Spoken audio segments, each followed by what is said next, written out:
Hey everybody, what's going on? It is Mitch from We in Tennessee, and let's check out that title. So the title is, can, an introvert really thrive or survive here in East Tennessee? And you might be looking at me going, what are you talking about, Mitch? You don't seem like an introvert. And well, think about it. I'm just talking to my phone right now. It's not like you and I are really face to face. And you might know from previous videos, hey Mitch, how can you have been on Wheel of Fortune and be considered an introvert? Well, yeah, I got to meet Pat. I got to meet my fellow contestants. I got to meet Vanna White too. And the audition, you have to be in front of all these people. But to be honest, it's not necessarily in a social setting where, you're like at a party or, where you're having to converse with other people. I guess that's still on your own merit, but here's where I consider myself an introvert. And if you're wondering why I'm sweating, it's hot in here. But, if you were to ask me, hey, Mitch, this Friday night, do you want to go to a party or stay home? My mind, I'd rather stay home. And, just in certain situations, I find myself gravitating toward being an introvert. At lunch, do you want to hang out with your coworkers or just eat lunch and relax? I'd rather eat lunch and relax. Nothing against my coworkers. It's just my preference is I like the downtime. I like the alone time. And I definitely like the quiet time. And I don't know, that doesn't necessarily make me an introvert, but I'm not those people that kind of search out and want to be with people all the time. And I don't know if that's changed. I was that way since I was a kid. But here in East Tennessee, you might wonder, well, can you be introverted and still survive out here? And the answer is yes, because a lot of people keep to themselves. I wave to my neighbors, but I'm not the kind of guy that will, go to my neighbors every 3 days and say, hey, let's strike up a conversation. I am the guy who just says, hey, how's it going? I am a 2 to 3 minute conversation person. I'm not the kind of person that's going to sit down and say, hey, let's have a half an hour conversation. I'm the guy that wants to find out how you're doing and then kind of be on my way. And that's where I would say a lot of Tennessee folks are. And again, I'm not going to generalize or stereotype people, but people out here, that's kind of the feeling, hey, how you doing? Let me make sure you're okay. Can I do anything for you? And then we go on our way. We don't necessarily have to have these big, long conversations, parties all the time. Hey guys, sorry, it was getting way too hot in my car and my phone actually turned off because it was too hot. But as I was saying, you can be here in East Tennessee, be introverted and, not come across as rude, not come across as I hate people.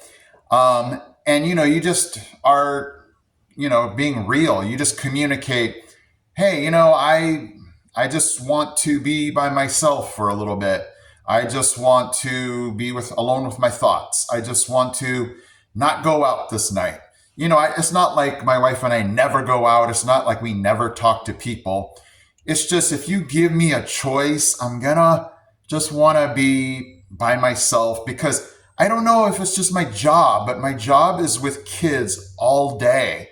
And so, when I come home, my wife says, you have a 30-minute drive. Why don't you listen to music? And I'm like, no, I can't get any more external stimuli, And so when Friday comes, maybe it's just my job that prevents me from wanting to go out and avoid certain social situations because I just need to clear my head and not hear complaining, screaming, yelling, getting, into fights. And so I don't know, you guys can tell me whether you think it's my job, do you think it's just me or a combination of both?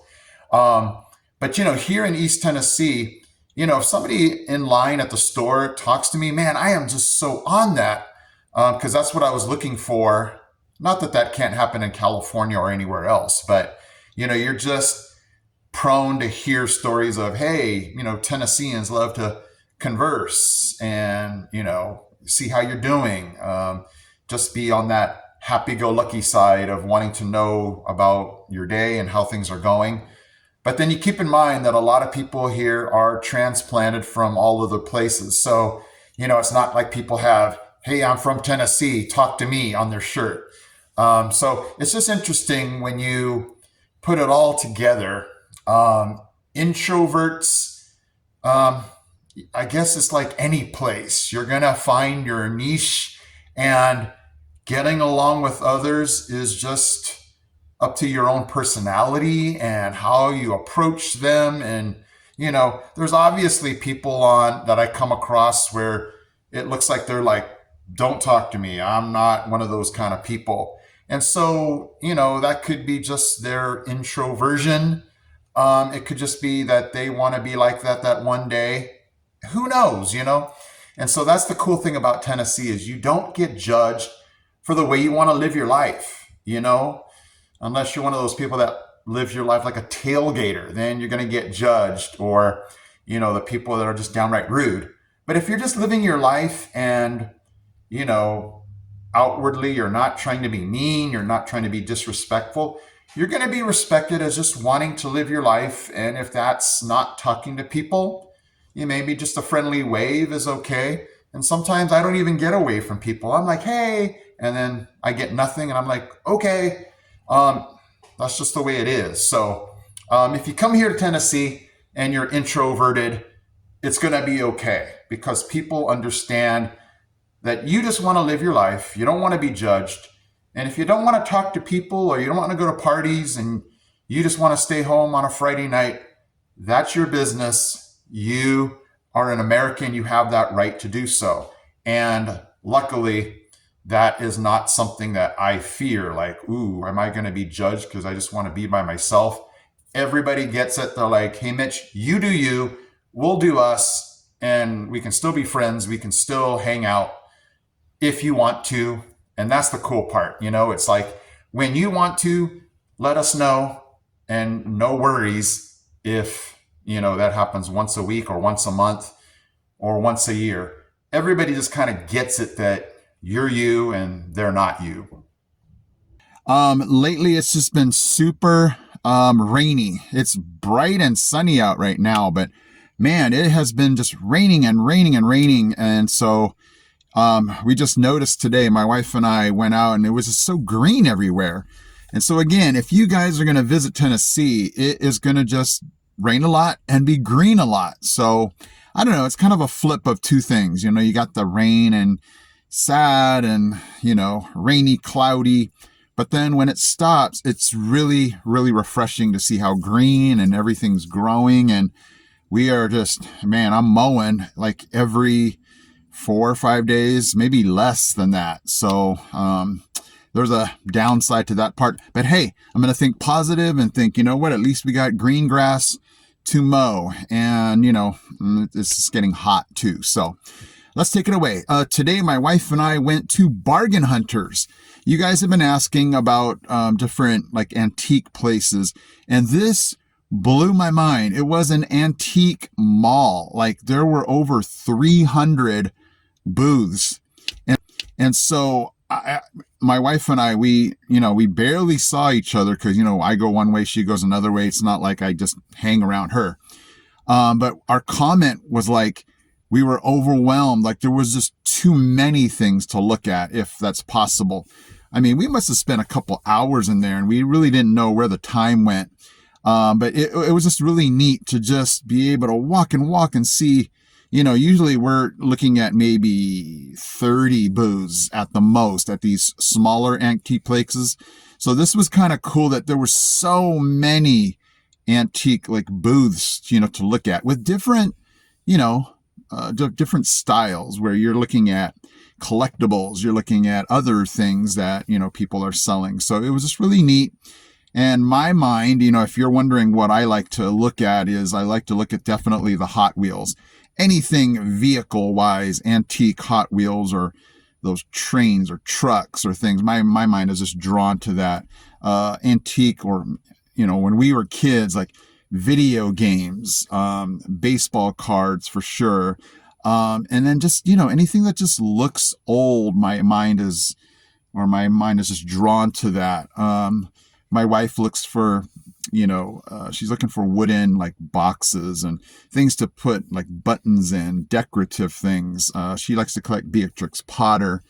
And so we just love to look and, just take it all in. So it was just neat to see all the different things that they sell. And, what was interesting, as we were walking down each aisle is how many records and books and just things that people, my mind is like, man, how much things people collect. And it kind of went to hoarders, not that these people are hoarding, maybe, so to speak, but there's just so much things. And I was thinking to myself, could I really have my own booth with the things that I collect and hang on to? And I'm like, possibly, and it's just overwhelming to think how much stuff is in that one store, how much years and money of things that people have bought and collected and held on to, things from the just way back. So there was an interesting thing though.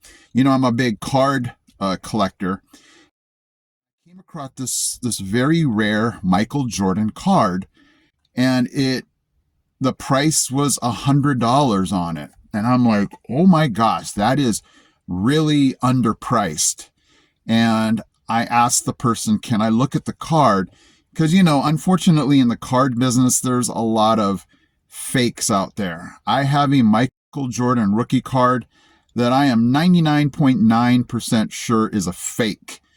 And I don't even remember, I definitely didn't know that it was fake, but I definitely didn't overpay for it. I thought I might have paid $5 for it, just wanting, a card that looks like his rookie card. But anyway, I saw this card and I'm like, I know that is super valuable. And I was like, why is it only $100? And so I asked the person, could I see the card? And I looked it up online and, just to see if it was fake or not. And I really didn't see any of the, the red flags that prove that this is fake. But, after consulting with the guy, he's like, no, I'm not the one that's selling the card.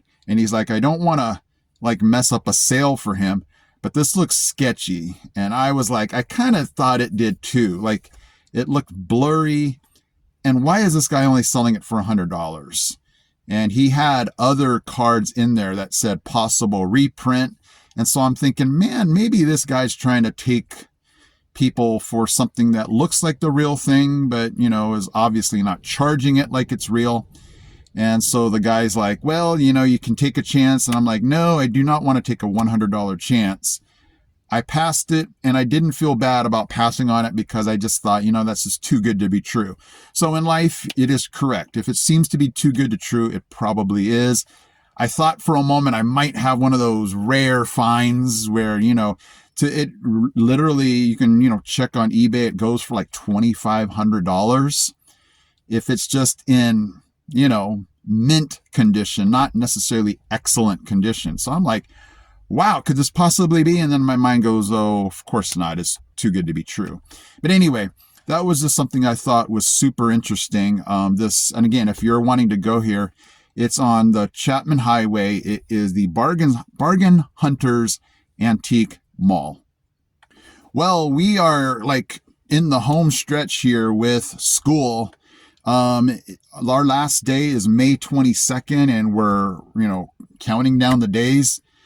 My students are getting crazy, and, I guess you can try to find a school where the last week kids are not going crazy. But, it just feels like the school year ends sooner and sooner, which I guess is good, but then we start sooner and sooner anyway. So if you're wondering, in Tennessee, May 22nd is the last day of school for most school districts around this area, and the kids and the teachers are ready for summer break. Okay, guys, so today was packed with antique shopping, lots of rain, and being an introvert. And I don't know, it's just one of those things that, you slap a label on you and, you just try to thrive where you are. So if that's Tennessee or California or whoever, best of luck to you. Thank you guys so much for watching. I know you have plenty of options on a Sunday what to do. I'm glad you checked in with me. If you haven't, subscribe and hit that like button, and I will see you guys in my next video.